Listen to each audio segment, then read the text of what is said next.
Nthawi ya Nkhani ndipo madzulo ano muli ndine Ronald ndipo mulipoti lathu lapadera Isaac Salima akuunika zabwino zimene dziko lino lapezapo komanso zokhoma zimene zakhalapo kutsatira pamene dziko lino latha zaka 32 chisankhireni ulamuliro wa zipani zambiri. Tili ndi zimenezi ndi zina zambiri, tiyeni tikhalire limodzi. Munkhani yathu yoyamba, bungwe la Malawi Electoral Commission layambapo kuphunzitsa amene adzaphunzitse anzawo amene angadzagwiritsire ntchito zipangizo zamakono zimene adzazigwiritse ntchito potumiza zotsatira za mavoti. Mmodzi wa akuluakulu a bungweli a Hastings Bota wati cholinga cha maphunzirowa ndikuonetsetsa kuti aphunzitsiwo amvetse bwino lomwe mmene zipangizo zamakonozi zimagwirira ntchito. Rebecca Chimcheka Matemba walemba ripoti ili. Abota anati maphunzirowa athandiza anthu omwe aphunzitsa anzawo zamakinawa kuti akhale ndi ukadaulo wokwanira cholinga kuti pasadzakhale vuto lina lililonse. Komano ntchito imeneyi kuti ichitike ndipofunika kuti tikhale ndi gulu la anthu limene tiwaphunzitse ntchito yokuti kodi ntchito iyi kupangika bwanji. Anthu amenewa ndiofunika kuti adziwe kuti kodi nomination imayenda potsatira malamulo ake. Ndiye tifuna kuti tiwakumbutsa anthu amenewa za malamulo amene tikugwiritsa ntchito. Komanso kuonjeza pa malamulo amenewa adziwe kuti kodi ndi mapepala ati amene pepala lililonse la munthu opikisana afunika kuti ayikire limodzi. Ziko zinthu monga ngati voter registration certificate ndiyofunika kuti wina aliyense opikisana adziwe kuti voter registration yake kopi yake atipatse. Komanso national identity card. Inu mukumbuka kuti imene timalembetsa mkaundula wa mavoti timanena kuti munthu yekhayo amene ali ndi analembetsedwa ngati nzika dziko lino ndi amene angathe kulembetsa. Chimodzimodzinso pano tifuna kuti titsimikizire kuti kodi national identity card imene yali nayo. Padakali pano anthu omwe akufuna kutenga nawo mbali pa chisankho ayamba kale kutenga zikalata zawo zowayenereza kutero. Kadria Muslim Association of Malawi inali ndi msonkhano wake wapadera kumene yalengeza kuti ichititsa msonkhano waukulu wapadera osankha adindo pa 13 mwezi wa Mawa. Padakali pano Mufti Muhammad Jali Yadeya wati nthawi yakwana tsopano kuti msonkhano waukuluwo upitirire ndi kuyambiranso ntchito zofunika pothandiza kukonza dongosolo komanso kayendetsedwe kabungweli.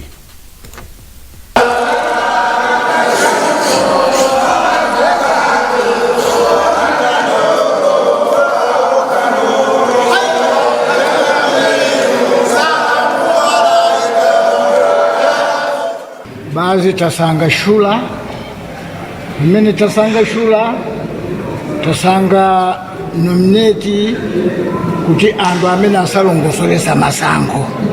Fuati naona kuti tipite ku masankho tisanapange Electoral Commission zisingateke. Koma tasanga shula ndi gulu lochitisa masankho ndiye tasanga zata. Ndiye pakali pano tayika date la masankho sono kuti pa 13 Julai. Ife izi nzofomerezeka pa chifukwa choti ife tikusatira chigamulo cha koti. Chifukwa palibe amene ali pamwamba pa malamulo, aliyense ali pansi pa chani malamulo.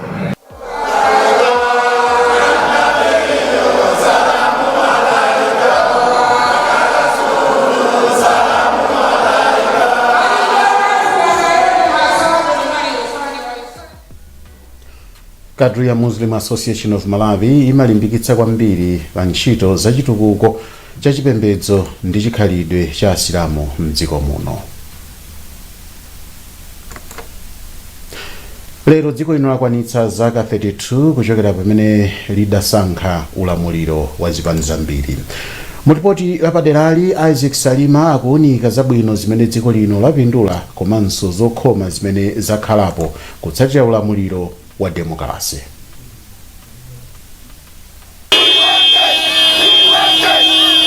Tsiku lina lake mchaka 1993 amalawi ena adapita pansewu kukaonesa kusakonda kwawo ndi ulamuliro wa chipani chimodzi.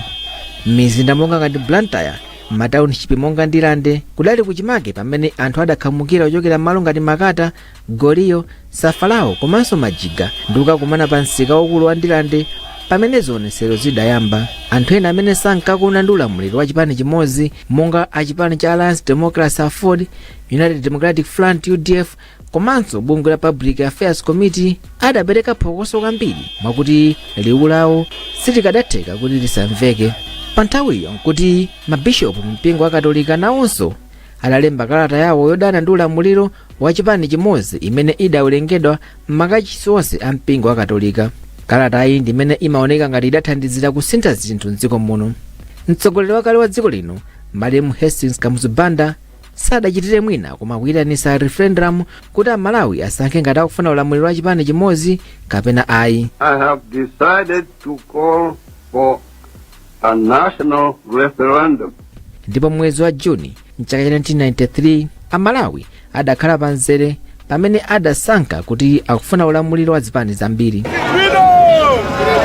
Politics is not about last year. Politics is about today, about tomorrow. Ndipo mchaka cha 1994 Amalawi adasankha ulamuliro wa zipani zambiriwu pamene adasankha chipani cha UDF kusatira chisankho chimene chidachitika pa nthawiyo.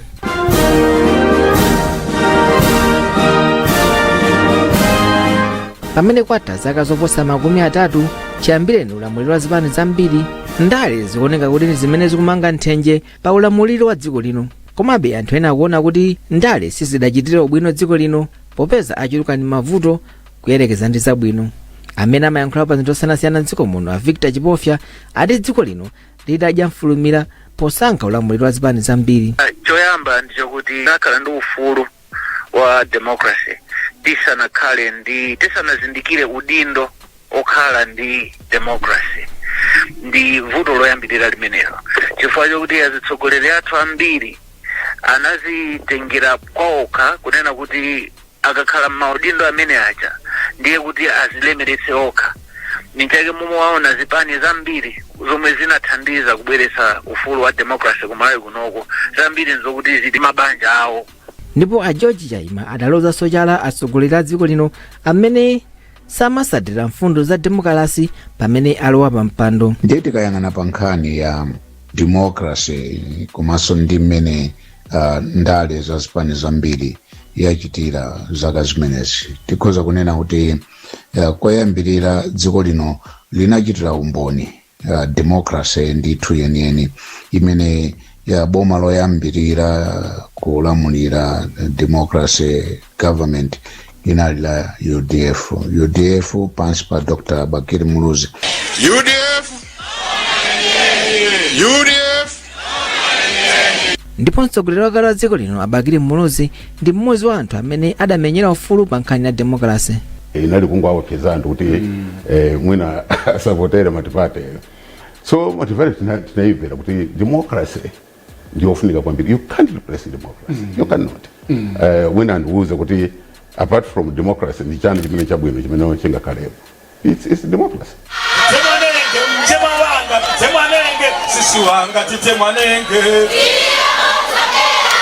Pamene dziko lino lupita ku chisankho ndipo funikira kuunikira zimene zakhala zovuta mu nthawi ya ulamuliro wa democracy ndi kukonza ndi cholinga chofuna kuti dziko lino tsiku lina lake lidzayang'ane mbuyo ndi kumwemwetera pa ulamuliro wa democracy umene lidasankha mchaka cha 1993.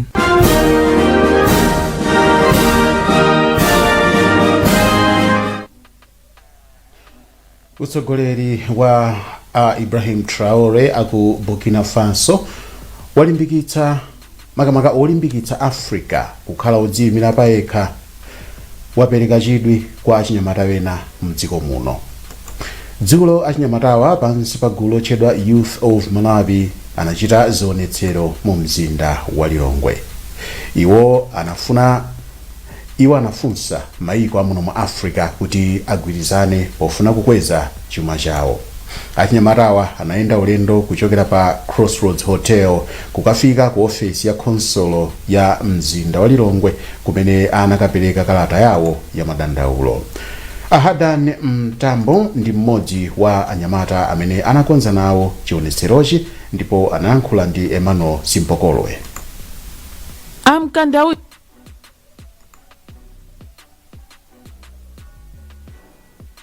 Amkandawire ati ana mdziko muno akupitirira kukumana ndi mavuto osiyanasiyana monga kuphunzira pansi pa mtengo komanso kusowekera kwa thandizo lofunikira la chipatala. Tawunikirani kumaphunziro, tingoyamba kumaphunziro. Masukulu ambiri akusowekera ma exercise. Tupepese chifukwa cha ripoti limenelo. Mukoni Nkhanizi kuchokera kuno ku wireless yakanema ya Times TTV, wireless yakanema namba 1 malawi monse muno. Tikhati kupitiza kupatsani zonse posachedwa pasikango thaizi choncho musatayi. Pamene dziko la Malawi likhali kukondwerera nawo tsiku la wana pa 16 mwezi uno, mabungwe amene si aboma apempha boma kuti lichitepo kanthu poyika ndalama zokwanira ku ntchito zotukula wana. Polankhula m'malo mwa mabungwe a Macbain Mkandawire amenenso ndi mkulu wa bungwe la Youthnet and Counseling Yoneko, ati ana mdziko muno akukumana ndi mavuto ambiri chifukwa chakuchepa kwa ndalama zimene zimapita ku ntchito zowakhudza. Kathe Maulidi ayindipoti. Mkandawire ati ana mdziko muno akupitirira kukumana ndi mavuto osiyanasiyana monga kuphunzira pansi pa mtengo komanso kusowekera kwa thandizo lofunikira la chipatala. Tawunikirani kumaphunziro, tingoyamba kumaphunziro.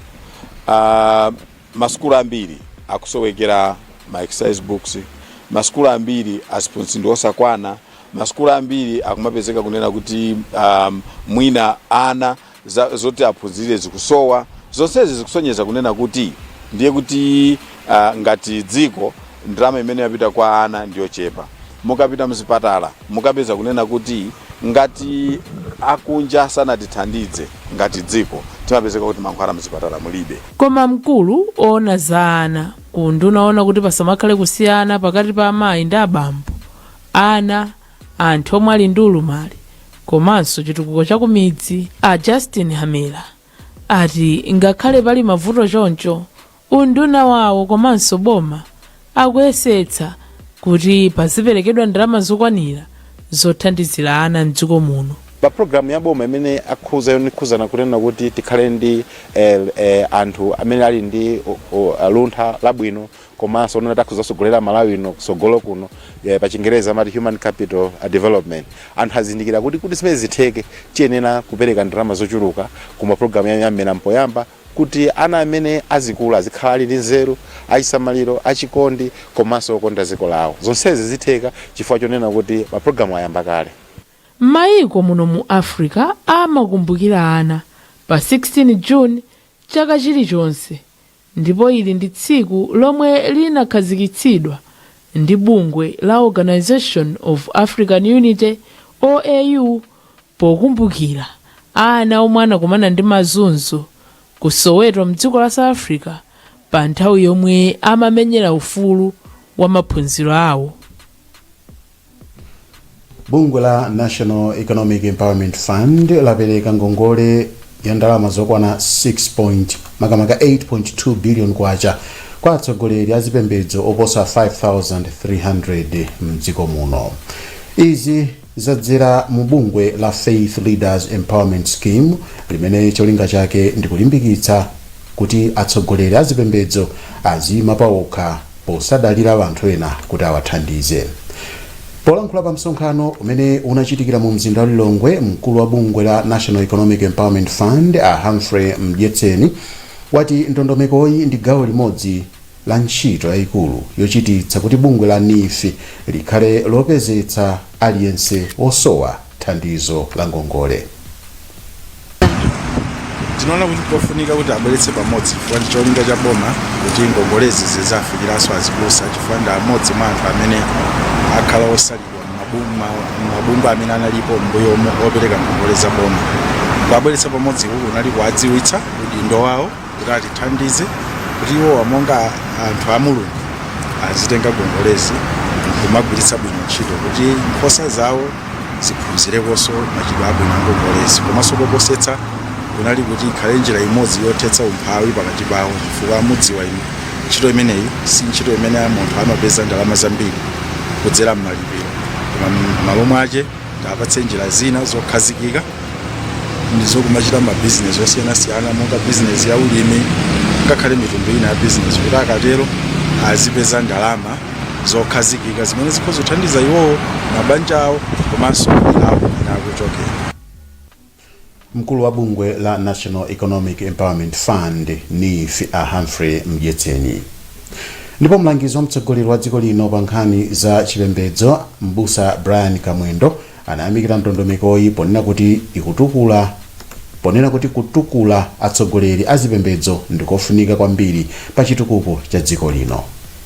Shehe uli kumwamba ndi umene ukumapangitsa kuti angakhale mashehe onawonso abusa nawo akakhala pena pake adzidziona ngati anthu amene sangathandizire kumbali ya kutukula nawo dzikoli. Koma teneneni zoona ngati akuluakulu ena amene afunika atathandiziranso pa chitukuko cha dziko ndi akuluakulu achipembedzo. Chifukwa cha chimene chayeneranso kukhala odzidalira pachuma makamaka kumbali yonena kuti sitingangodalira zoonga za mbali. Nthawi zina zake umapezeka kunena kuti zoongazo inde ayenera kulandira ndithu atumiki a Mulungu. Koma upezeka kuti mwina mwake amene tikuwatsogolera sadapeze mmene timayembekezera. Ndiye kuti mwa chimenechi abusa asakagone ndi njala, asheha asakagone ndi njala, mufti asakagone ndi njala ku nyumba, koma akhale nakonso kuthekera kodzidalira kuti angakhale thumba la kumpingo litapanda kuoneka ngati kuti ayi linabwera mokhazikika kuti nawo satumikiridwemo, akhalenso ndi magawo ena amene nawonso akhozanso kukhala ndi pena pamene akhoza kugwira kuti athenso kutumikira. Mlangizi wa mtsogoleri wa dziko lino pa nkhani za chipembedzo Mbusa Brian Kamwendo. Nkhani zathu nzomwezi koma tisanasiyane nainso mito yake. Bungwe la Malawi Electoral Commission layambapo kuphunzitsa amene adzaphunzitsa anzawo mmene angadzagwiritsire ntchito zipangizo zamakono zimene adzazigwiritse ntchito potumiza zotsatira za mavoti. Msonkhano wapadera wa Kadria Muslim Association of Malawi wachitikabe ngakhale kuti padali mpungwepungwe. Ndipo mulipoti lathu lapadera Isaac Salima anaunika zabwino zimene dziko lino lapindula komanso zokhoma zimene zakhalapo kutsatira pamene dziko lino lakwanitsa zaka 32 chisankhire ulamuliro wa zipani zambiri. Mukhoza kupeza nkhani izi ndi zina zambiri pa www.times.mw, pa Facebook pa tsamba la Times 360 Malawi, X @Times360 Malawi, komanso pa imba star 1895# ndi kuchita subscribe ku 1895. Munaindine Ronald Mpaso ndikufunira zabwino zonse pene mukupitiriza kuonera maprogram osiyana-siyana pompano pa wireless yakanema number 1 Malawi monse muno Times Television.